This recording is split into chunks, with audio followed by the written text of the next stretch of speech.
Lululemon adalah salah satu merek pakaian olahraga kasual asal Kanada yang meraih popularitas besar sejak didirikan pada tahun 1998. Awalnya perusahaan ini tuh hanya berfokus pada pakaian yoga, namun dengan cepat mereka berkembang dan kini menawarkan berbagai produk mulai dari pakaian renang hingga pakaian golf. Tapi jelas ini bukanlah kanal fashion. Jadi kalian pasti bertanya-tanya, bagaimana bisa perusahaan Kanada yang menjual celana yoga ini berhubungan dengan kisah true crime? Nah, untuk itu kita tuh harus mundur ke tahun 2011 menuju negara bagian Maryland tempat kisah ini terjadi. Pada pagi hari, tepatnya di tanggal 11 Maret 2011, Rachel Oatley bangun dan bersiap memulai harinya seperti biasa. Rachel bekerja sebagai manajer toko Lululemon di kawasan Bethesda, Maryland. Daerah elit dengan pendapatan tinggi dan tingkat kejahatan yang sangat rendah. Saat ia tiba di toko pagi itu, Rachel sama sekali nggak menyangka betapa mengerikannya kejadian yang akan ia ketemukan. Ketika hendak membuka pintu depan, ia terkejut melihat pintu toko sudah terbuka. Aneh memang, tapi tidak terlalu mencurigakan. Kadang rekan kerjanya datang lebih awal dan membuka toko sebelum dia. Namun begitu masuk, Rachel tahu kalau ada sesuatu yang salah. Toko tampak porak-poranda, rak-rak terbalik, barang-barang berserakan di lantai dan tidak ada satupun karyawan di dalam. Rachel pun panik dan memanggil dari depan ke arah belakang toko. Tapi yang terdengar hanya suara erangan pelan dari salah satu kamar mandi. Rachel pun ketakutan berlari keluar dengan tangan gemetar dan mencoba menelpon 911. Di luar ia bertemu dengan Ryan, pegawai toko Apple di sebelah toko Lululemon. Karena takut masuk kembali tapi khawatir seseorang terluka, Rachel meminta Ryan memeriksa bagian belakang toko. Ryan yang jauh lebih berani akhirnya dia setuju. Sementara Rachel menelpon 911 di depan toko, Ryan berjalan masuk ke dalam toko yang sudah berantakan menuju sumber suara misterius itu.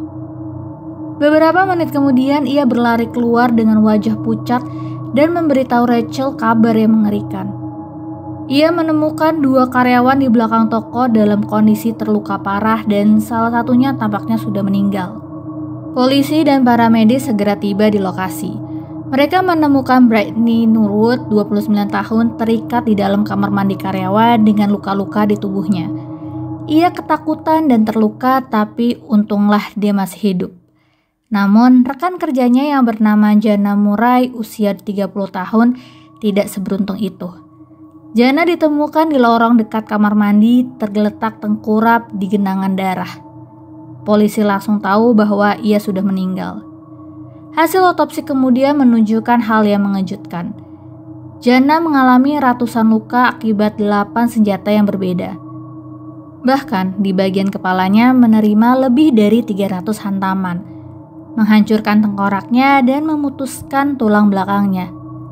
Polisi menyebut ini sebagai salah satu kejahatan paling brutal yang pernah mereka lihat.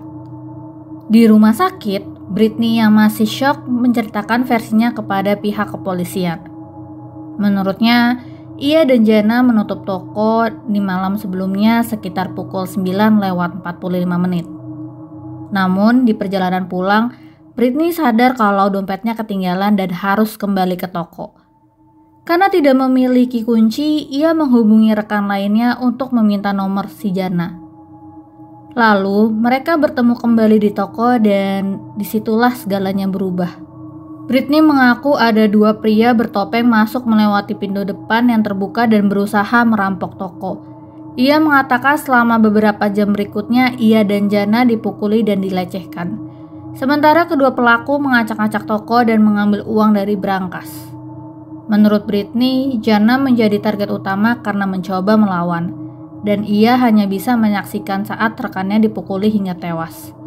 Setelah itu, katanya para perampok mengikat tangan dan kakinya lalu mengurungnya di kamar mandi sebelum kabur. Cerita itu terdengar mengerikan, tapi bagi polisi, ada banyak hal yang tidak masuk di akal. Pertama, Lokasi toko Lululemon ini berada di pusat kota yang ramai banget, dikelilingi toko lain yang pada saat itu tuh masih buka. Dengan banyaknya orang yang lalu lalang dan mobil polisi yang sering melintas, jadi sangat tidak logis kalau ada dua perampok masuk dari pintu depan dengan memakai topeng dan bertahan selama berjam-jam tanpa ada yang melihat. Selain itu, tidak ada saksi yang melihat dua pria mencurigakan di sekitar lokasi. Dan tidak ada rekaman CCTV karena toko Lululemon ini kebetulan tidak memilikinya. Satu-satunya bukti keberadaan dua pelaku hanyalah dua jejak kaki berdarah di lantai. Namun, satu setnya itu berasal dari sepatu Reebok yang ternyata diambil dari etalase toko dan satunya lagi cocok dengan sepatu Britney sendiri. Dengan tidak adanya bukti fisik yang mendukung ceritanya, polisi mulai meragukan keberadaan perampok itu. Lebih jauh lagi, luka yang diderita kedua wanita justru membuat cerita Britney semakin mencurigakan. Jana mengalami hampir 340 luka dari 8 senjata yang berbeda. Semuanya berasal dari alat yang ada di dalam toko. Sementara itu, pemeriksaan medis tidak menemukan adanya tanda-tanda kekerasan seksual pada kedua korban, bertentangan dengan klaimnya si Britney. Satu-satunya bukti pelecehan hanyalah celana mereka yang robek. Tapi pada Jana, robekan itu terjadi setelah dia meninggal. Luka Britney juga jauh lebih ringan. Hanya goresan kecil di wajah dan di leher. Dan tali pengikatnya dipasang dengan posisi nyaman. Forensik bahkan menyimpulkan luka itu kemungkinan dibuat sendiri. Pola darah menunjukkan bahwa ia sudah berdiri cukup lama setelah mulai berdarah, bukan berbaring seperti yang ia klaim. Semua ini membuat polisi semakin yakin bahwa Britney itu bukan korban guys, tapi pelaku. Kesaksian dari pegawai toko Apple di sebelahnya juga memperkuat kecurigaan. Mereka mengatakan malam itu sekitar pukul 1 dini hari mereka mendengar dua wanita bertengkar dengan keras. Salah satunya berteriak, "Bicara padaku, jangan lakukan ini, ada apa?"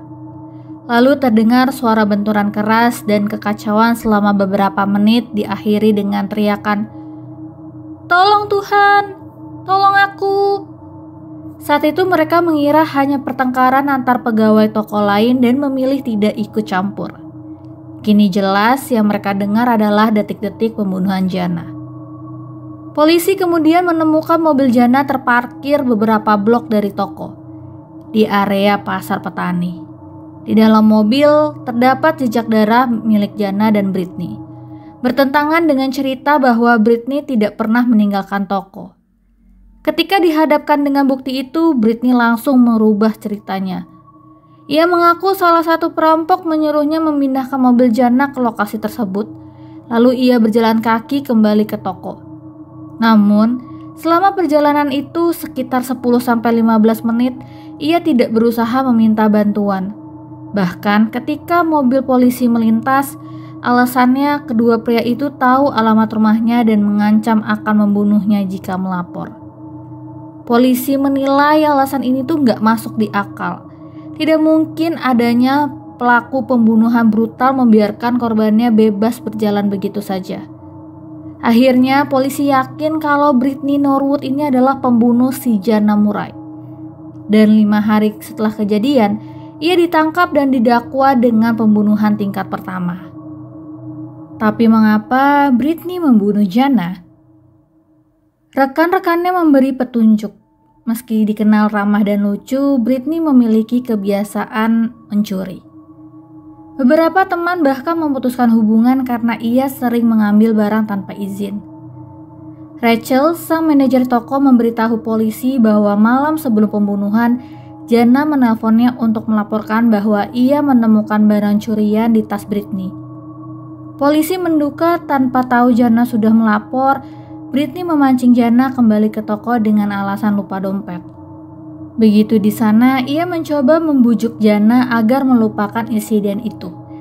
Tapi Jana menolak. Entah karena takut ketahuan atau marah, Britney kehilangan kendali. Ia mengambil palu dari kotak peralatan toko dan memukul Jana hingga tidak berdaya. Setelah itu ia menciptakan cerita palsu tentang perampokan dan menggunakan beberapa alat dari kotak tersebut untuk memperkuat skenario yang dibuatnya. Hakim yang memimpin persidangan kemudian menyebut kasus ini sebagai kejahatan paling brutal yang pernah ia tangani. Pada musim gugur tahun 2011, Britney Norwood diadili dan mengaku tidak bersalah. Namun juri hanya butuh kurang dari 1 jam untuk mencapai keputusan. Britney Norwood bersalah. Ia dijatuhkan hukuman seumur hidup tanpa kemungkinan pembebasan bersyarat. Sampai saat ini akan menghabiskan sisa hidupnya di balik jeruji besi. Bagi kota Bethesda dan keluarga Jana Murai, tragedi ini akan selalu membekas. Luka yang ditinggalkan oleh satu wanita yang tidak mau bertanggung jawab atas perbuatannya sendiri. Semoga kasus ini bisa jadi pembelajaran dan renungan untuk kita semua, terutama untuk kalian yang sudah masuk ke tahap bekerja. Jangan lupa di mana kejujuran itu nomor 1 dan kalian tuh harus berhati-hati dalam pekerjaan kalian.